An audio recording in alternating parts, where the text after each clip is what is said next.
नमस्कार दोस्तों, आज हम बात करने वाले हैं कोलिन हूवर की world famous novel it ends with us की। ये सिर्फ एक लव स्टोरी नहीं है, ये एक ऐसी कहानी है जो प्यार, डाड, हिम्मत और खुद के लिए खड़े होने की ताकत को दिखाती है। कहानी शुरू होती है एक लड़की से जिसका नाम है लिली ब्लूम। लिली एक स्ट्रॉन्ग और इंडिपेंडेंट लड़की है। उसका बचपन आसान नहीं था। उसने अपने घर में अपनी माँ को डोमेस्टिक वायलेंस झेलते हुए देखा है। उसके पिता अक्सर उसकी माँ को मारते थे। बचपन से ही लिली ने डिसाइड कर लिया था कि वो कभी अपनी माँ जैसी जिंदगी नहीं जिएगी। अपने पिता के फ्यूनरल के बाद लिली अपनी लाइफ को नए तरीके से शुरू करने का फैसला करती है। वो बॉस्टन शिफ्ट होती है और अपना खुद का फ्लावर शॉप खोलने का सपना पूरा करती है।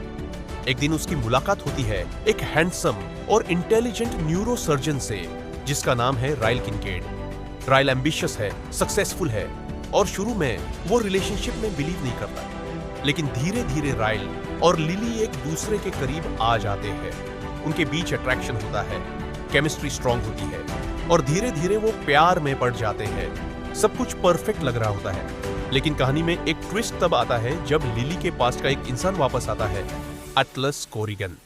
अटलस लिली का पहला प्यार था, वही लड़का जो उसके डिफिकल्ट चाइल्डहुड के दौरान उसका सहारा बना था। अटलस ने भी अपनी जिंदगी में बहुत स्ट्रगल देखा था। उन दोनों के बीच एक इमोशनल कनेक्शन था जो कभी पूरा खत्म नहीं हुआ। अटलस के वापस आने से राइले इनसिक्योर हो जाता है और यहां से कहानी बदलना शुरू होती है।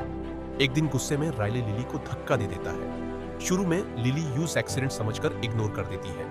वो खुद को समझती है कि राइले ऐसा इंसान नहीं है, लेकिन धीरे धीरे राइल का बिहेवियर अग्रेसिव होने लगता है। एक दिन राइले यूज थप्पड़ मार देता है। फिर एक और इंसिडेंट होता है जहां वो कंट्रोल खो देता है।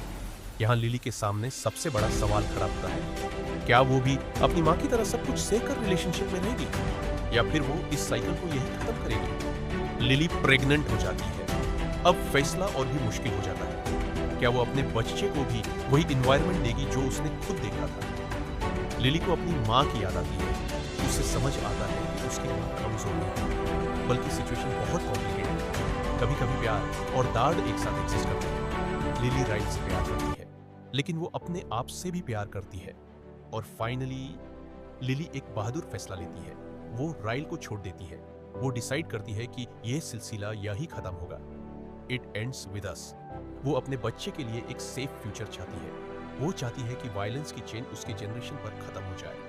स्टोरी के एंड में लिली अपने लिए खड़ी होती है और अटलस के साथ एक नई शुरुआत की उम्मीद नजर आती है। ये कहानी हमें सिखाती है कि कभी कभी सबसे मुश्किल डिसीजन ही सबसे सही डिसीजन होता है। प्यार सिर्फ फीलिंग्स का नाम नहीं है, रिस्पेक्ट और सेफ्टी भी उतनी ही जरूरी है। इट एंड्स विद अस हमें ये बताती है कि टॉक्सिक साइकिल को तोड़ने के लिए बहुत हिम्मत चाहिए होती है और वो हिम्मत हर इंसान के अंदर होती है। अगर आपको ये समरी पसंद आई हो तो वीडियो को लाइक करें, शेयर करें और चैनल को सब्सक्राइब करना ना भूलें। मिलते हैं अगले वीडियो में एक और पावरफुल कहानी के साथ।